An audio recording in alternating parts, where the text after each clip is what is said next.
In previous lecture, we were discuss about thyroid gland. Sir तमाम वॾो course थी वेंदो टेस्ट लाइ घटि पढ़ायो सर अॼु वारा जस्ट इंक्लूड कयो टेस्ट में सुबुह वारा न सर टेस्ट में ये चैप्टर न ॾियो। एक बात बताऊं सीधी सीधी, बिल्कुल ये चैप्टर ना देता, आपके कहने पर ना देता, मगर दूंगा। क्यों दूंगा? सुने सुने, मैं मानता हूँ, बिल्कुल मानता हूँ, कोई एक्सक्यूज ना करें, प्लीज ना करें, कुछ भी ना करें, मुझे एहसास है, बहुत बहुत एहसास है आपका, मगर टेस्ट बना चुका हूँ। द रीजन इज दैट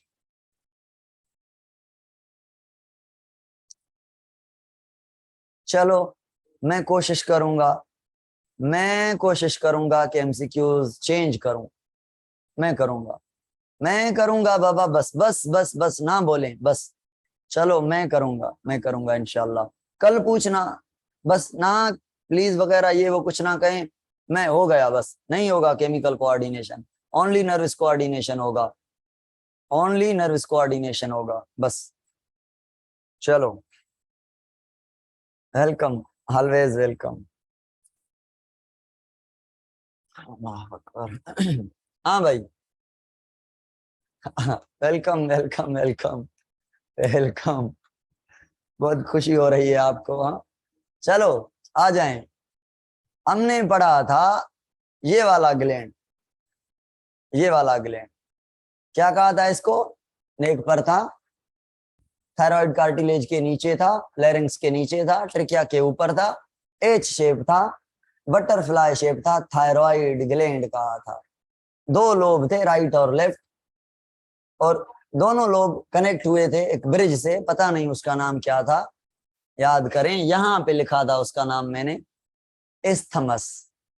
क्या ब्रिज का नाम? इस्थमस। वेरी गुड, कृपा, सिद्धांत बिल्कुल। चलो उसके बाद हमने पढ़ा था ये 3 हार्मोन प्रोड्यूस करता है, कमेंट में नाम लिखे उन हार्मोन के, T3, T4 एंड कैल्सिटोनिन। अच्छा मुझे बताएं T4 का नाम और क्या था? T4 का नाम बताएं। थायरोक्सिन। Very good. थायरोक्सिन में कितने आयोडीन मॉलिक्यूल हैं? थायरोक्सिन में यानी T4 में 4, T3 में 3। T3 और T4 क्या करेंगे, काम क्या करेंगे? नंबर 1 काम बताएं, मेटाबॉलिज्म। नंबर 2 काम बताएं, बताते जाएं, ग्लूकोज की ब्रेकडाउन। 3 काम बताएं, कोलेस्ट्रॉल की फॉर्मेशन। 4th काम बताएं, नर्वस सिस्टम को फिटस एज और इन्फेंट एज में बनाना, मैच्योर करना, और मस्कुलर सिस्टम को बनाना और फंक्शनिंग करना, मैच्योरेशन करना, स्केलेटल सिस्टम को बनाना और मैच्योरेशन करना, और जीआईटी ट्रैक की मूवमेंट आपने नहीं बताया। वेरी गुड, बताया है, प्रियंका ने बताया है, कनिष्का ने बताया है, सिद्धांत ने बताया है। Okay okay okay, very good. Should we move ahead, forward? चलो भाई, अगर अगर अगर अगर एक चीज देख लें यहाँ पे, ये ऐसे फोटो निकाला गया है, ये वाला आगे, और ये वाली जो कैप्चर है ट्रेकिया को निकाल कर ऐसे करके फिर निकाली गई है। ऐसे है ट्रेकिया, यहाँ पे थायराइड ग्लैंड चिपका हुआ है, इसको निकाल कर ऐसी फोटो निकाली गई है। तो ये थायराइड ग्लैंड की पीछे वाली साइड है, यहाँ पे 2 हार्मोन, 2 ग्लैंड लगे हुए हैं थायराइड ग्लैंड में, इनका नाम है पैराथायराइड ग्लैंड। मटर जितने हैं 4 हैं, थायराइड ग्लैंड के राइट एंड लेफ्ट लोब के पीछे लगे हुए हैं, ये पढ़ाऊंगा मैं, पैराथायराइड ग्लैंड ये लिखा हुआ है। चलो अब बात आती है T3 10%, हाँ बिल्कुल। T4 90%, तो बताएं सिमरन बाबा, मुझे ये बताएं, आपने ये कहा T4 90% प्रोड्यूस होता है, बताएं मोर पोटेंटिव कौन होता है, 4 टाइम फास्ट कौन होता है काम करने में? T3। तगड़ा कौन होता है, शॉर्ट ड्यूरेबल कौन होता है जो तगड़ा होगा? Very good, T3। चलो सर अब अगर थायराइड ग्लैंड से हार्मोन ज्यादा पैदा हो जाएं तो उस कंडीशन को क्या कहेंगे? ज्यादा हार्मोन प्रोड्यूस हो जाएं तो कंडीशन को क्या कहेंगे? नाम बताएं उस कंडीशन का। कंडीशन को नाम देंगे हाइपरथायरॉयडिज्म। और अगर थायराइड ग्लैंड से हार्मोन कम प्रोड्यूस हो नॉर्मल से तो हाइपोथायरॉयडिज्म। भाई ये लिखा हुआ है हाइपरथायरॉयडिज्म, एक्सेस सीक्रेशन ऑफ या over secretion of T3 and T4। ये डिजीज करेंगे जिसको हम ग्रेव्स डिजीज कहेंगे, यानी ओवर सीक्रेशन होगी तो ग्रेव्स होगी। अब मैं आपसे पूछता हूं, अगर ओवर सीक्रेशन हो जाए T3 एंड T4 की, पहले तो ये बताएं होगी क्यों ओवर सीक्रेशन? पता है, एंटीबॉडी होती है एक। क्या होता है? एक एंटीबॉडी होती है, जिस एंटीबॉडी का डिस्ट्रक्शन हो जाता है और वो जो एंटीबॉडी है वो बेचारी एंटीबॉडी बन जाती है एबनॉर्मल, टूट जाती है, एबनॉर्मल हो जाती है एंटीबॉडी। कहां पे होती है ये एबनॉर्मल एंटीबॉडी? ब्लड में। क्या बताएं, एंटीबॉडी इम्यून सिस्टम का हिस्सा है या नहीं? इम्यूनिटी में रोल है या नहीं है? चलो, अब एंटीबॉडी हो गई एबनॉर्मल, घूम रही है ब्लड में। पता है ये abnormal antibodies very very very similarly look like TSH। क्या था TSH? थायराइड स्टिमुलेटिंग हार्मोन, जो पिट्यूटरी से प्रोड्यूस होता है। पिट्यूटरी ग्लैंड वाले हार्मोन जैसी होती है दिखने में, है नहीं TSH दिखने में, यानी ये क्या है? मिमिक है। मिमिक का मतलब है हम शक्ल। TSH की मिमिक है एबनॉर्मल एंटीबॉडी, TSH की मिमिक है। तो मुझे बताएं, अगर ब्लड में एबनॉर्मल एंटीबॉडी TSH जैसी TSH की मिमिक मिल जाए तो थायराइड क्या समझेगा कि एबनॉर्मल एंटीबॉडी है या TSH है? क्या समझेगा? TSH है। तो खामखा हार्मोन प्रोड्यूस करेगा। तो क्या मैं कह सकता हूं कि ये ऑटो इम्यून डिसऑर्डर है? ऑटो इम्यूनिटी डिसऑर्डर है क्या? Hyperthyroidism, hyperthyroidism auto immune disorder है। और हाइपरथायरॉयडिज्म में जो बीमारी हो जाती है उसे हम कहते हैं ग्रेव्स। ग्रेव्स बीमारी का नाम देते हैं, कंडीशन को हाइपोथायरॉयडिज्म कहते हैं, hyperthyroidism. Graves auto immune disorder क्यों कहा? क्योंकि इम्यूनिटी वाली एंटीबॉडी ने नुकसान करवाया है, मतलब इम्यूनिटी ने नुकसान किया है। ग्रेव्स में क्या होता है? आप कहेंगे सर T3 एंड T4 ज्यादा हैं, तो मैं पूछता जाता हूं भाई मेटाबॉलिज्म क्या होगा, स्लो या फास्ट? मेटाबॉलिज्म स्लो या फास्ट? ये ज्यादा है तो मेटाबॉलिज्म फास्ट। तो मुझे बताएं रेस्पायरेशन क्या होगी, स्लो या फास्ट? फास्ट। ग्लूकोज की ब्रेकडाउन फास्ट, मतलब रेस्पायरेशन हो गई। ATP प्रोडक्शन वही बात हो गई, ज्यादा होगी। गुस्सा आएगा, एग्रेसिव बिहेवियर होगा। और फेट जो है वो बर्न होगी या नहीं? फेट बर्न होगी तो वेट लॉस होगा या नहीं? वेट लॉस होगा।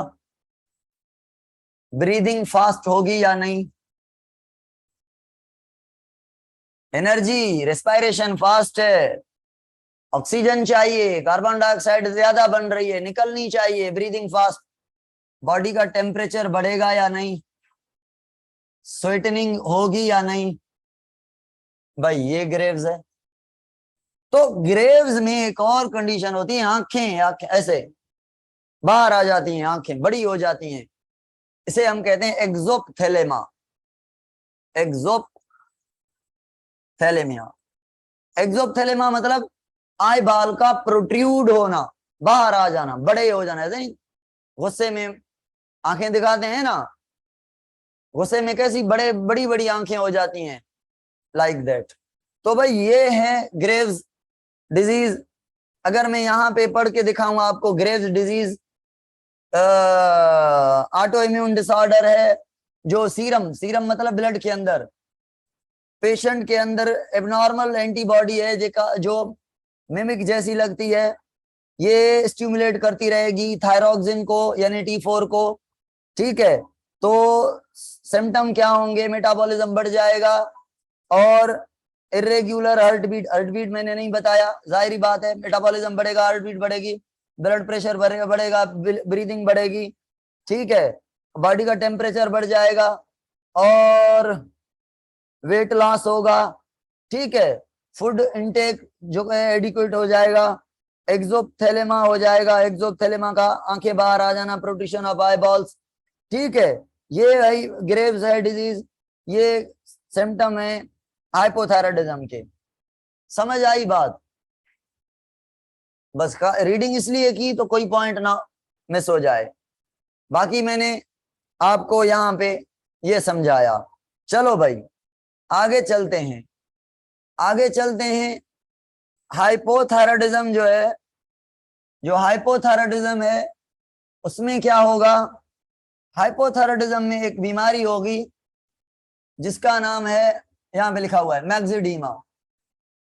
हाइपोथायराइडिज्म में T3 और T4 क्या होंगे? ज्यादा प्रोड्यूस होंगे या कम? Under secretion is called as hypothyroidism. क्यों अंडर सीक्रेशन होगी? आप कहेंगे सर जब आयोडीन की कमी हो जाए तो ये हार्मोन कम पैदा होंगे, कम पैदा होंगे तो हाइपोथायराइडिज्म कहेंगे। और इस अंडर सीक्रेशन अगर एडल्ट होगी तो हाइपोथायराइडिज्म सिंड्रोम कहेंगे, इसको मैक्सिडीमा बीमारी को क्या कहेंगे? मैक्सिडीमा। अब मुझे बताएं इसके अपोजिट, मेटाबॉलिज्म क्या हो जाएगा? लो, चिल्ड फीलिंग। मेटाबॉलिज्म लो मतलब एनर्जी नहीं बनेगी, जब एनर्जी नहीं होती कमजोर आदमी को गुस्सा ज्यादा आता है, तो मैक्सिडीमा वाले को फीलिंग जो है वो उनकी चिलिंग फीलिंग होगी, पफी आईज, आंखें अंदर घुस जाएंगी, वहां पे बड़ी हो रही थी यहाँ पे अंदर हो जाएंगी, पफी आईज। और थिक एंड ड्राई स्किन जो है, जो स्किन होगी थिक हो जाएगी, ड्राई हो जाएगी। अब मुझे बताएं, अगर मेटाबॉलिज्म लो है, समझे मेरी बात को, मेटाबॉलिज्म लो है, एनर्जी लो है, तो किसको एनर्जी देना पसंद करेंगे? काम वाले ऑर्गन को, ज्यादा इंपॉर्टेंट ऑर्गन को, या जो जुगाड़ी है उनको? स्किन को देंगे या हार्ट को, लंग्स को, लिवर को देंगे? इंपॉर्टेंट को ना। तो भाई स्किन को नहीं मिलेगी, तो स्किन जब मिलट नहीं मिलेगी तो स्किन थिक भी होती जाएगी, ड्राई भी होती जाएगी, और स्किन से बाल गिरते जाएंगे क्योंकि बाल की ग्रोथ नहीं होगी। नेल्स भी गिरते हैं मगर कम। ठीक है, तो हेयर लॉस होगा, स्पेशली कहाँ पे लिखा हुआ है? स्कैल्प से और आईब्रोज से, यहां से बाल गिरेंगे, ये माथे वाले और आईब्रोज वाले। स्कैल्प का पता है ना, माथे वाली स्किन को कहते हैं। और एडीमा मतलब स्वेलिंग होगी। हाँ, कमेंट में बताएं स्वेलिंग क्यों होगी, कमेंट में बताएं स्वेलिंग क्यों होगी। एडीमा मतलब स्वेलिंग, स्पेशली टंग भी स्वेल कर जाएगी, कॉन्स्टिपेशन रहेगी। कॉन्स्टिपेशन इसलिए रहेगी, डाइजेस्टिव सिस्टम को सही फूड नहीं मिलेगा, म्यूकस वगैरह वो सीक्रेशन कम करेगा, तो जो फूड है उसकी डाइजेशन सही से नहीं होगी, बाकी मेटाबॉलिज्म के रेट, वाइटल एक्टिविटीज ही नहीं चले तो जीआईटी कैसे सही काम करेगा? तो कॉन्स्टिपेशन हो जाएगी, थायराइड ग्लैंड जो है बड़ा हो जाता है, जिसको हम कहते हैं ग्वाइटर। ग्वाइटर, ग्वाइटर पता है? जो जब T3 and T4 come secret होते हैं तो उस टाइम, या जब आयोडीन की कमी होती है उस टाइम, बातें एक ही है, जब आयोडीन की कमी होगी तो इनकी कमी होगी, तो इस टाइम थायराइड जिन सेल्स का बना हुआ है वो सेल्स ग्रो करेंगे और बड़े हो जाएंगे, बड़े बन जाएंगे। तो यहाँ से जो थायराइड है, अभी आपका नहीं नजर आ रहा, मेरा भी नहीं नजर आ रहा, मगर जब ये हाइपोथायराइडिज्म होगी तो ये बाहर आ जाएगा, बड़ा बाल टाइप निकल आएगा, तो उसे हम कहेंगे goitre. Protrusion of thyroid gland is called as goitre. Thyroid का, हाँ, बाहर आना। तो ये भाई है क्या, जो है हाइपोथायराइडिज्म है, हाइपोथायराइडिज्म की कंडीशन है। ठीक है, अब अगर मैं आपसे पूछूं एक बात, पूछूं, बताएंगे कमेंट में? अगर एक छोटा बच्चा है, इन्फेंट है, इन्फेंट है, अभी अभी उसकी पैदाइश हुई है, या फीटस है, पेट के अंदर है, या पेट से निकला है, अभी बच्चा है छोटा, चाहते हो तो वो पानी भरे अच्छे जाए, तो उस बच्चे के अंदर अगर T3 T4 प्रोड्यूस ना हो तो मुझे बताएं, नर्वस सिस्टम सही प्रोड्यूस होगा, डेवलप होगा? उसकी आईक्यू लेवल क्या होगी? होशियार होगा या मलंग टाइप होगा? लो, मलंग टाइप। अच्छा, उसकी हाइट क्या होगी? हाइट ज्यादा या कम? स्केलेटल सिस्टम ग्रो नहीं करेगा, कम। ठीक है। ताकतवर होगा? नहीं, कमजोर होगा, मस्क्यूलर सिस्टम सही काम नहीं करेगा। तो ऐसे बच्चे को, ऐसी कंडीशन को हम कहते हैं क्रिटिनिज्म। क्या कहते हैं? क्या कहते हैं इसको? क्रिटिनिज्म। देखिए, अंडर सीक्रेशन बच्चे के अंदर हाइपोथायराइडिज्म, यानी इसे हम कहते हैं क्रिटिनिज्म। उसके क्या फीचर हैं? मेंटल रिटार्डेशन, खोपड़ी काम सही नहीं करेगी। Poor physical growth, growth physical सही नहीं होगी। डिसअप्रोप्रिएट बॉडी साइज, बॉडी की साइज इधर उधर होगी। बोन की मैच्योरेशन नहीं होगी।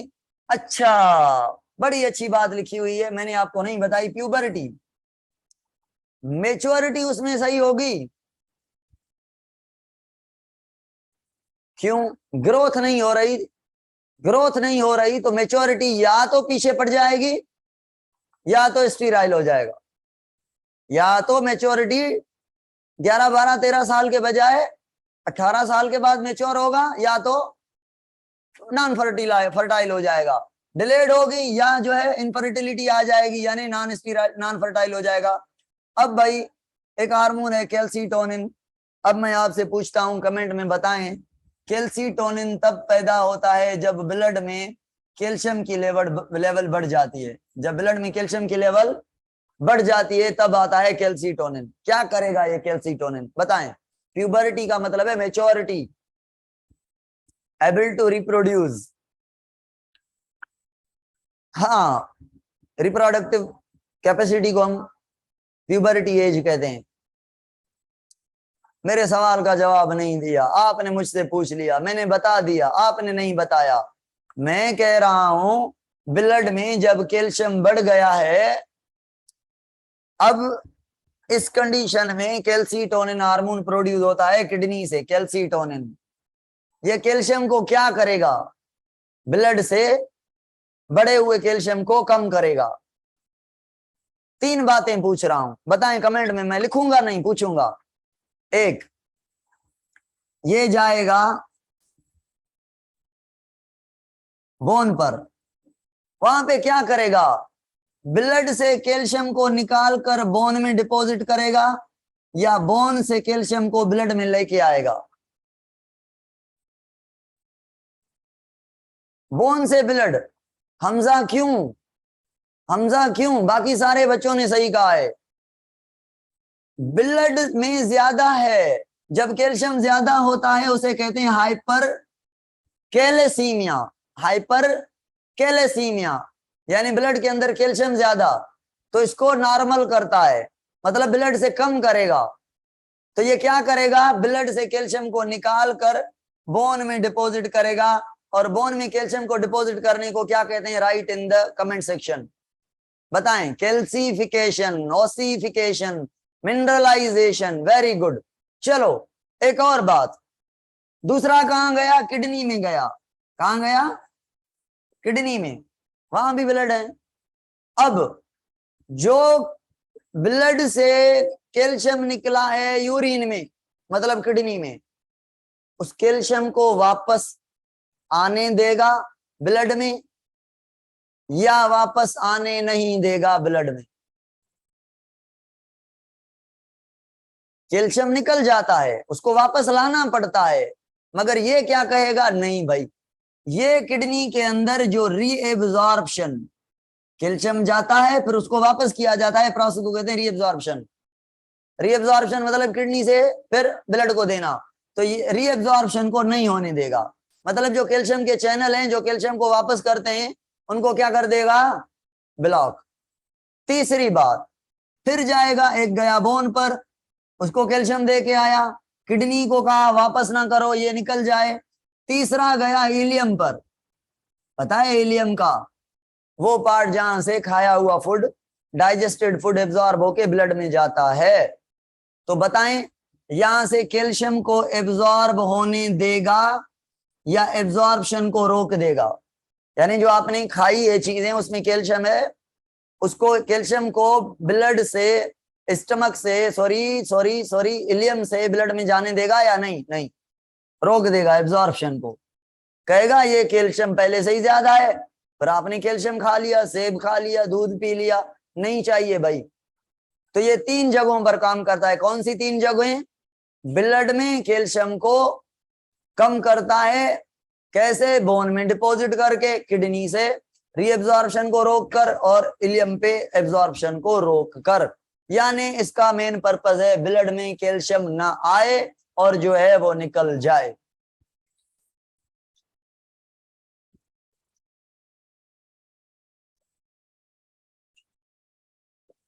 हाँ भाई, अब अगर मैं आपसे पूछूं सवाल पूछूं कि अगर कैल्सीटोनिन जो है चाइल्डहुड में इंपॉर्टेंट होता है, स्केलेटन ग्रो क्विकली, चाइल्डहुड में कैल्सीटोनिन इंपॉर्टेंट है, क्यों? बताएं। चाइल्डहुड में कैल्सीटोनिन ज्यादा इंपॉर्टेंट है, क्यों? दूध भी जरूरी है, मतलब कैल्शियम भी जरूरी है, मिल्क इनटेक। बोन को पक्का करता है भाई। बोन है इतना, इतना है। साल के बच्चे में 2 साल का होगा तो बोन क्या हो जाएगा? बड़ा। बोन जो बड़ा हुआ है इसको कैल्शियम की जरूरत है या नहीं पक्का होने के लिए? है। अगर बोन बढ़ता जाए और कैल्शियम इसको ना मिले तो ये बोन क्या होगा? पक्का होगा या कच्चा ही रहेगा, सॉफ्ट रहेगा? सॉफ्ट, टूट जाएगा, टूट जाएगा। तो जिस बच्चे को कैल्शियम की कमी होगी या कैल्शियम होने के बावजूद कैल्सीटोनिन की कमी होगी तो उसकी हड्डियां सॉफ्ट होंगी। कैल्सीटोनिन होगा तो कहीं ना कहीं से कैल्शियम लेकर बोन को देगा। क्या मैं कहूं ये बोन को पक्का करने में रोल प्ले करता है, बोन को मैच्योर करने में रोल प्ले करता है? ओके। अब भाई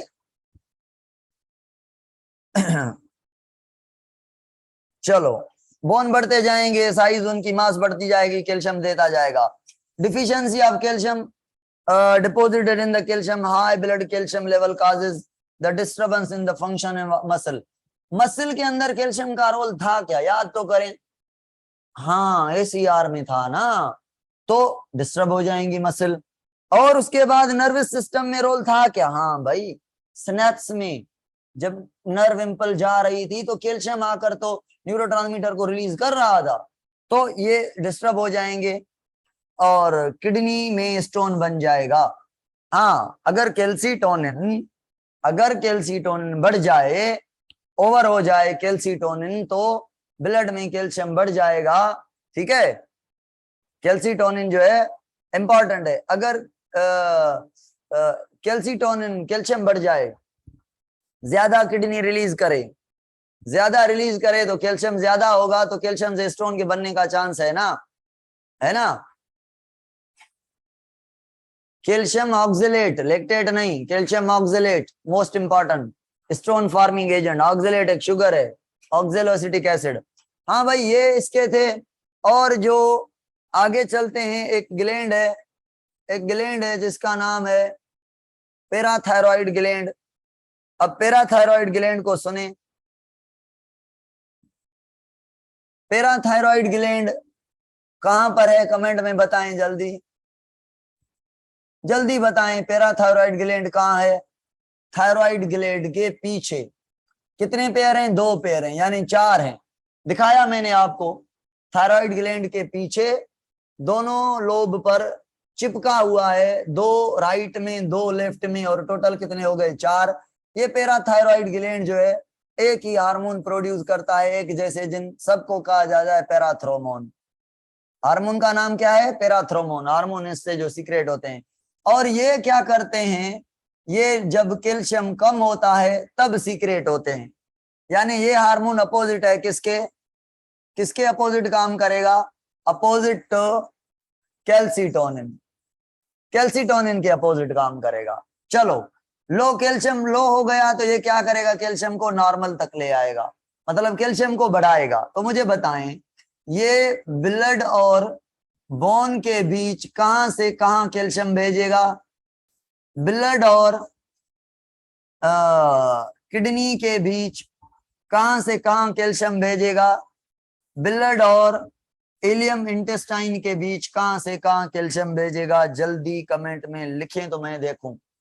आप कहेंगे सर बोन से ये निकाल कर ब्लड को देगा, क्योंकि ब्लड में कैल्शियम कमी हुई है ना, तो पहले इंपॉर्टेंट दी जाती है ब्लड को। बोन में भले कैल्शियम ना बचे, सरवाइव करने के लिए काम कहां पे हो रहे हैं, रिएक्शन कहां पे हो रहे हैं? ब्लड में। रिएक्शन ब्लड में हो रहे हैं, तो ज्यादा जरूरत बोन से ब्लड को है। फिर सपोर्ट, पहले रिएक्शन। तो कैल्शियम जो रिएक्शन में रोल प्ले कर रहा है वो ब्लड में कर रहा है, समझ आ रही है?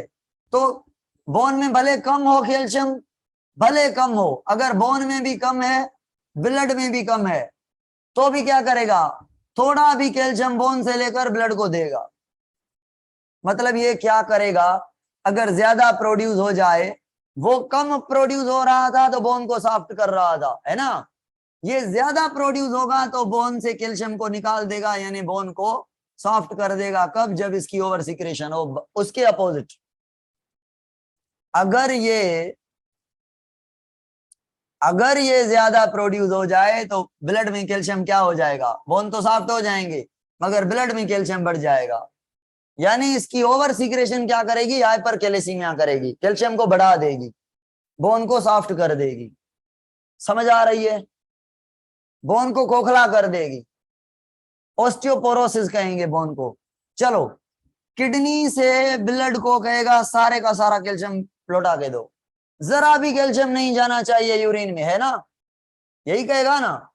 क्या कहेगा, ब्लड में कैल्शियम की कमी है, सारा कैल्शियम भेजो, सारा भेजो।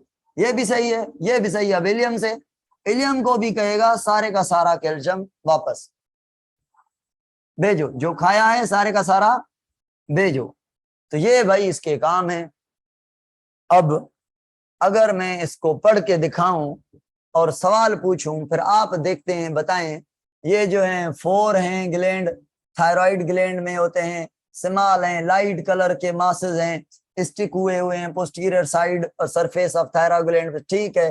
पैराथ्रोमोन सीक्रेट करते हैं, एक ही हार्मोन का टाइप है पैराथायराइड से। ये कैल्शियम को कंट्रोल करता है, कब? जब कैल्शियम कम हो जाता है, ठीक है। और ये कब स्टिमुलेट हो जाता है, जब ब्लड में कैल्शियम कम हो जाता है, हाइपोकैलेसीमिया में आता है। और ये हाई ब्लड कैल्शियम लेवल करता है, मतलब लो। अगर अगर अगर ब्लड में कैल्शियम पहले ही ज्यादा हो, अगर ब्लड में कैल्शियम ज्यादा है तो मुझे बताएं इसकी सीक्रेशन होगी या इनहिबिशन होगी? अगर ब्लड में कैल्शियम ज्यादा है, इनहिबिशन होगी, ठीक है। Parathyroid work antagonistically to the over secretion जो होगी इसकी, तो ये पैराथायरॉइड ग्लैंड का ट्यूमर करेगा। पता है, जब ये ज्यादा प्रोड्यूस होगा ना नॉर्मल अमाउंट से, तो thyroid gland, parathyroid gland growth करके ट्यूमर बना देगा, एक्स्ट्रा मास ज्यादा ग्रो करता रहेगा। जब इसकी ओवर सिक्रेशन होगी तो ये मास बनाएगा बड़ा, इसको ट्यूमर कहेंगे। Calcium is release from the bone and bone deform, soften होंगे, फ्रैक्चर हो जाएंगे अगर ये ज्यादा हो गया, क्योंकि खोखला कर देगा इसको। ब्लड की कैल्शियम लेवल को एलिवेट कर देगा, हाइपर कैल्शियमिया कर देगा। अगर ज्यादा आ गया, सारा कैल्शियम ब्लड में ला के आएगा, हाइपर कैल्शियमिया कर देगा।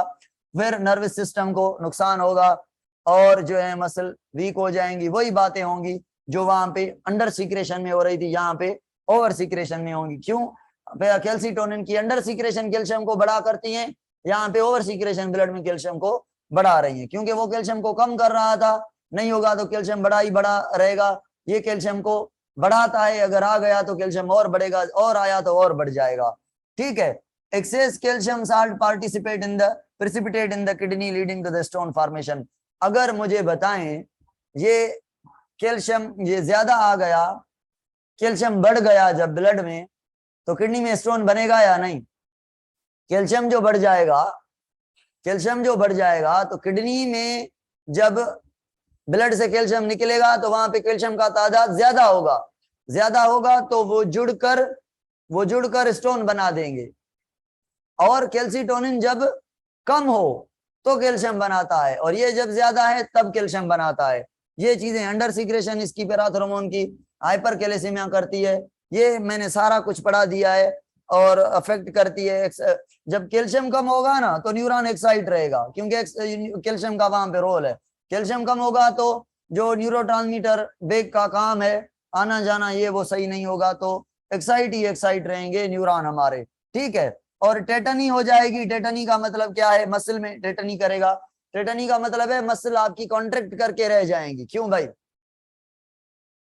रिलैक्स कॉन्ट्रैक्ट सही नहीं होगी, कॉन्ट्रैक्ट करके रह जाएंगी। क्यों? क्योंकि कैल्शियम नहीं है। कैल्शियम नहीं होगा तो जो ब्रिज बनी है वो बनी रहेगी, टूटने में टाइम लगेगा, ठीक है। कैल्शियम की कमी की वजह से जो है टेटनी होती है, मसल्स रिमेन कॉन्ट्रैक्ट स्टेट में हो जाएंगे। ये आपका हो गया पैराथायरॉइड ग्लैंड। पैराथायरॉइड ग्लैंड के बाद आते हैं हम कहां पर? ये पैराथायरॉइड ग्लैंड था। उसके बाद आते हैं हम एक ग्लैंड पर जिसका नाम है पेंक्रियाज, ठीक है। पेंक्रियाज, बात तो लंबी है मगर सुने गौर से। अगर मैं दिखाऊं आपको पेंक्रियाज, और अगर याद हो आपको वो फर्स्ट ईयर का जमाना, तो मुझे आसानी हो जाएगी समझाने में, टाइम कंज्यूम कम होगा मेरा। ये भाई पेंक्रियाज है, ये आपका स्टमक है, ठीक है। ये स्टमक है, स्टमक के नीचे और पीछे ये आपका पेंक्रियाज है। आधा हिस्सा इसका स्टमक के पीछे है। ये जो जिसको मैं अभी ब्लू कलर दे रहा हूं, पिंक कलर दे रहा हूं, ये आपका डियोडिनम है। ये डियोडिनम है। ये पेंक्रियाज के अंदर एक डक्ट है जिसका नाम पेंक्रियाटिक डक्ट है, जहां पे पेंक्रियाटिक जूस प्रोड्यूस होता है, प्रोड्यूस होकर यहाँ पे स्टोर होता है। साइड में जो सेल्स हैं इसके सारे, इन सेल्स को एसिनार सेल कहते हैं, जो पेंक्रियाटिक जूस बनाते हैं। ऑलमोस्ट पेंक्रियाज जो है एसिनार सेल का बना होता है। कौन से सेल? Acinar cell. ये पेंक्रियाटिक जूस बनाते हैं। और स्टोर कहां पे होता है? स्टोर कहां पे होता है? पेंक्रियाटिक डक्ट में स्टोर होता है जूस बनकर। ये पेंक्रियाज जो जूस बनाता है, डक्ट में जो जूस होता है, इस जूस के अंदर एक तो बेसिक नेचर होती है ना, और दूसरा इस जूस के अंदर एंजाइम होते हैं ट्रिप्सिनोजिन, जो आगे जाके एक्टिव होगा ट्रिप्सिन में। केमोट्रिप्सिनोजिन, जो आगे होके एक्टिव होगा केमोट्रिप्सिन में। पेंक्रियाटिक अमाइलेज और पेंक्रियाटिक लिपेज, ये एंजाइम होते हैं, डाइजेशन करवाते हैं। अब मुझे बताएं, पेंक्रियाज का फंक्शन प्रोड्यूस करना जूस, और उस जूस को स्टोर करना, काम आने पर रिलीज करना ड्यूडिनम में, ये एक्सोक्राइन फंक्शन है या एंडोक्राइन? एक्सोक्राइन। डक्ट है, स्टोर कर रहा है, एंडोक्राइन, एक्सोक्राइन। और पता है 1% इसमें सेल हैं। कौन से सेल हैं? मैं रेड कलर से मार्क कर रहा हूं, ब्लैक कलर से मार्क कर रहा हूं उन सेल्स को। ये थोड़े बहुत सेल हैं, थोड़े बहुत पैचेस हैं सेल्स के। ये सेल हार्मोन प्रोड्यूस करते हैं, इन सेल्स को कहते हैं एंडोक्राइन सेल।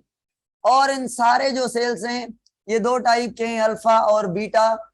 वैसे तो और भी हैं मगर मैं इंपॉर्टेंट की बात कर रहा हूं, अल्फा और बीटा। बीटा थोड़े ज्यादा हैं, अल्फा थोड़े कम है। बीटा प्रोड्यूस करते हैं हार्मोन जिसका नाम है इंसुलिन, और अल्फा प्रोड्यूस करते हैं हार्मोन जिसका नाम है ग्लूकागॉन। क्या नाम है जिसका? हार्मोन का नाम है ग्लूकागॉन। तो भाई ये हार्मोन प्रोड्यूस करना, एंडोक्राइन सेल जो है अल्फा और बीटा हार्मोन प्रोड्यूस कर रहे हैं, 1% है। मुझे ये बताएं, ये हार्मोन प्रोड्यूस करके डायरेक्ट ब्लड में भेज देंगे, स्टोर नहीं करेंगे। ये कौन से सेल हैं हार्मोन प्रोड्यूस करने वाले? एंडोक्राइन। तो पेंक्रियाज क्या हो गया? प्योरली एंडोक्राइन है या एक्सोक्राइन भी है? दोनों प्रॉपर्टीज हैं तो मिक्सोक्राइन कहते हैं इसको। या एम्फीक्राइन करते हैं, ड्यूअल नेचर का काम करता है एम्फीक्राइन। एक्सोक्राइन भी है, एंडोक्राइन, मैक्सिमम जो है वो एक्सोक्राइन है।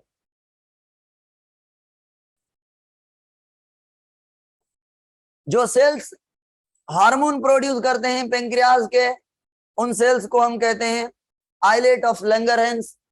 जो एंडोक्राइन सेल्स होते हैं उनको क्या कहते हैं? Islet of Langerhans. Islets of Langerhans. Islet of Langerhans कौन से हैं? अल्फा और बीटा। या आइलेट ऑफ लैंगरहैंस मैं कह सकता हूं कि ये एंडोक्राइन सेल्स हैं। एंडोक्राइन सेल्स को मिलाकर थोड़े हैं इसलिए आइलेट कह रहे हैं, थोड़े हैं, ठीक है। बाकी एक्सोक्राइन सेल जो होंगे, जो एक्सोक्राइन पार्ट होगा वो 99% होगा ऑलमोस्ट, और उन सेल्स को क्या कहेंगे? एसिनार सेल कहेंगे। और ये क्या प्रोड्यूस करेंगे? Juice, pancreatic juice. अब सुने, अल्फा सेल थोड़े हैं, बीटा सेल ज्यादा हैं। बीटा सेल प्रोड्यूस करते हैं इंसुलिन और अल्फा सेल प्रोड्यूस करते हैं ग्लूकागॉन। मेरा ख्याल में कल पढ़ना चाहिए क्योंकि बेल लग गई है। कल हम इंसुलिन और ग्लूकागॉन का काम पढ़ेंगे, इंसुलिन और ग्लूकागॉन का काम पढ़ेंगे। सुने भाई, सुने सुने सुने,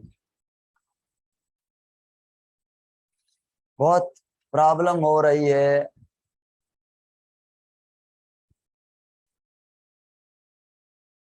टेस्ट में नहीं होगा, कह दिया ना, नहीं होगा, नहीं होगा। केमिकल कोऑर्डिनेशन नहीं होगा, 100% नहीं होगा, 100% नहीं होगा। बस